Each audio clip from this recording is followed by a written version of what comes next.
আসসালামু আলাইকুম। গতকাল অন্তর্বর্তীকালীন সরকারের ১০০ দিন পূর্ণ হলো।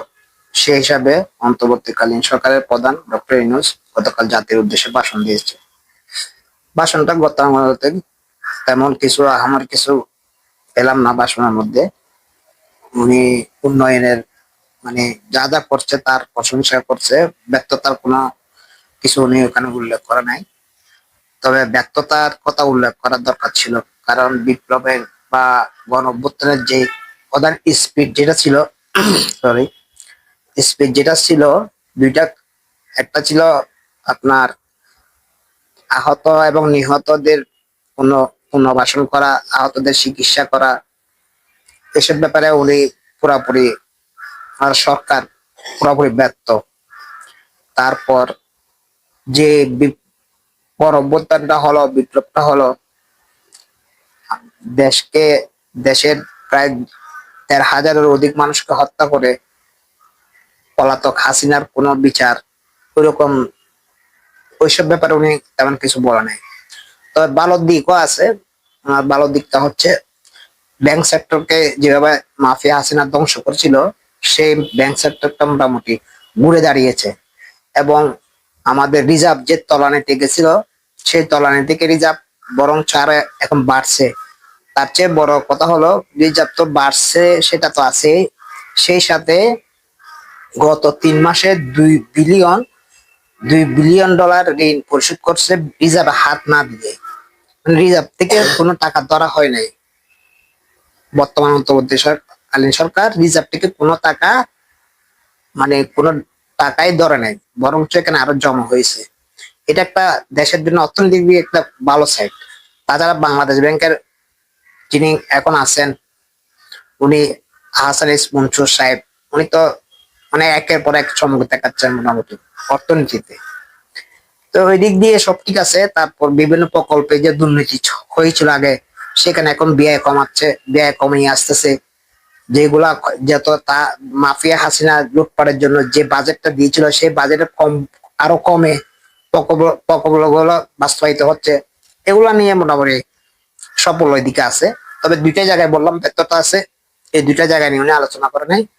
তারপরে জিনিসপত্রের দামের ঊর্ধ্বগতি ছিল, সেটা এখন একটু কমিয়ে আসতেছে, এটা বলছে, এটা ঠিক আছে।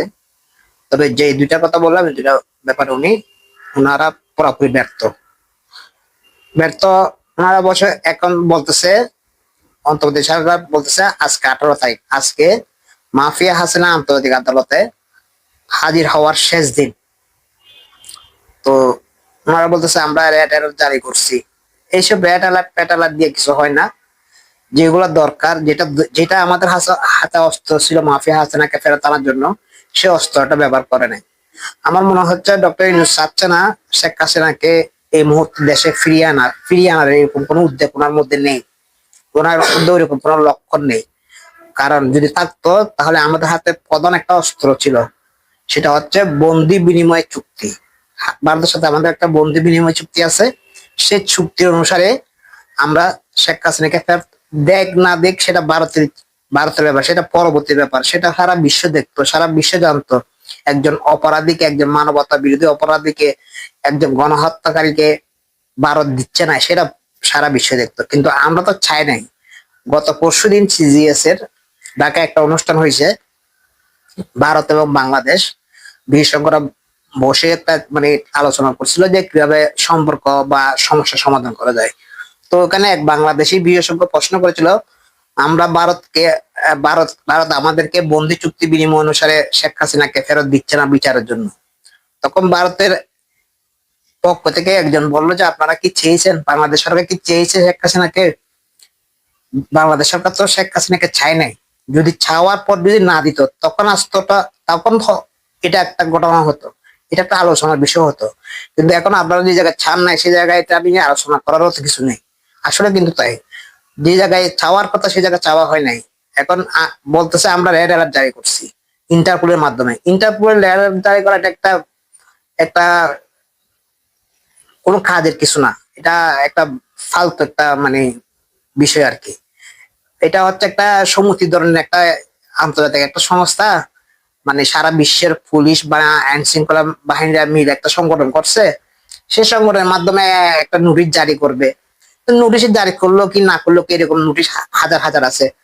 তারপরে এরকম নোটিশ আপনার ওই যে আমাদের তারেক রহমানের বিরুদ্ধে করছিল, ফলাফল তো কিছু হয় নাই। ফলাফল হাসিনা তো এরকম যদি কিছু হতো তাহলে হাসিনা তো হাসিনার সাথে শক্তিশালী দেশ ছিল, ভারত ছিল, সে ভারতকে সঙ্গে নিয়ে তারেক রহমানকে আনার ব্যাপারে উদ্যোগ নিতে পারতো। কিন্তু সেটা হাসিনা যে জায়গায় পারে নাই, সেই জায়গায় বর্তমান সরকার, বর্তমান অন্তর্বর্তীকালীন সরকার তো প্রশ্নই আসে না। এটা একটা মানে জনগণকে দেখানো আর কি, আমাদেরকে বোঝানো যে আমরা মানে ইন্টারপোলে মামলা দিয়েছি, ইন্টারপোলের মাধ্যমে ধরে আনবো, এগুলা আমাদেরকে বোঝানো। কিন্তু আমরা তো বুঝি আসলে এগুলা দিয়ে কোনো কাজ হবে না। যেটা আমাদের প্রধান অস্ত্র আছে, সে অস্ত্রটা ব্যবহার করতেছে না, বন্ধু বিনিময় চুক্তি। সেই চুক্তির মাধ্যমে শেখ হাসিনাকে চাইতে পারতো সরকার, সরকার যদি ইচ্ছা থাকতো। কিন্তু সরকার সেদিকে যাবে না, সেটা বুঝতেছি। তো ব্যর্থতা সাফল্য মিলিয়ে মোটামুটি দুটোটাই আছে। তবে ব্যর্থতার পালাটা হিসাব করতে গেলে ভারী, কারণ আমাদের যেটা চাহিদা ছিল, আমাদের যেটা আশা ছিল, সে আশাটা পূরণ করতে পারে নাই। সেই আশাটা পূরণ করতে পারে নাই। অবশ্য সময়ও খুব কম, সময় লাগবে এগুলো করতে। যারা আহত হয়েছেন, যারা নিহত হয়েছেন, তাদের একটা ব্যবস্থা করা, এটা এখনো করতে পারে নাই। এটা একটা দুর্বলতার দিক। তারপর আমাদেরকে যে আমাদেরকে এই বিপদে ফেলে গেছে, তার বিচারের ব্যাপারে, তার সঙ্গবাঙ্গদের বিচারের ব্যাপারে কোনো ধরনের দৃশ্যত কোনো উদ্যোগ নেয় নাই, এবং নিচ্ছেও না, নিবে বলে আমার মনে হয় না। তারপর সাফল্যের দিক দিয়ে আরেকটা সাফল্য দেখলাম, আমরা তো জেনে আসতেছি এত বছর ধরে 650-এর অধিক গুম হয়েছে, কিন্তু ডক্টর ইউনূস সরকার একটা গুম কমিটি গঠন করছে। সে গুম কমিটির অনুসন্ধান জানা গেল এই পর্যন্ত, উনি গতকাল বলছে, গতকাল পর্যন্ত 1800 মানুষ গুমের তথ্য পাওয়া গেছে। 1800 মানুষ গুমের তথ্য পাওয়া গেছে, এবং এটা সব সম্ভবত 2500-এ যাবে।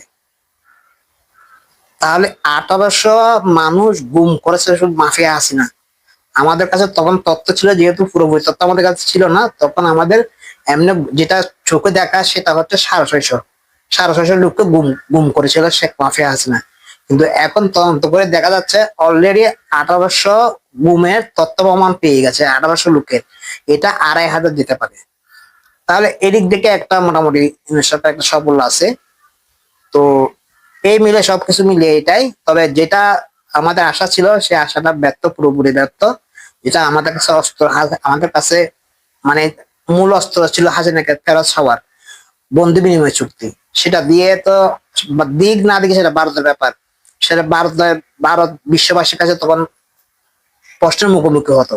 কিন্তু আমরা সেই আমাদের দায়িত্ব পালন করি। আমরা যদি চাইতাম তাহলে আমরা আমাদের দায়িত্ব পালন করতাম। আর ইউনূস সরকারও চাচ্ছে বলে আমার মনে হয় না শেখ হাসিনাকে ফিরিয়ে আনার জন্য এই মুহূর্তে। উনি এই মুহূর্তে এই ঝামেলায় যেতে চাচ্ছে না, এটা সেটা বোঝা যাচ্ছে।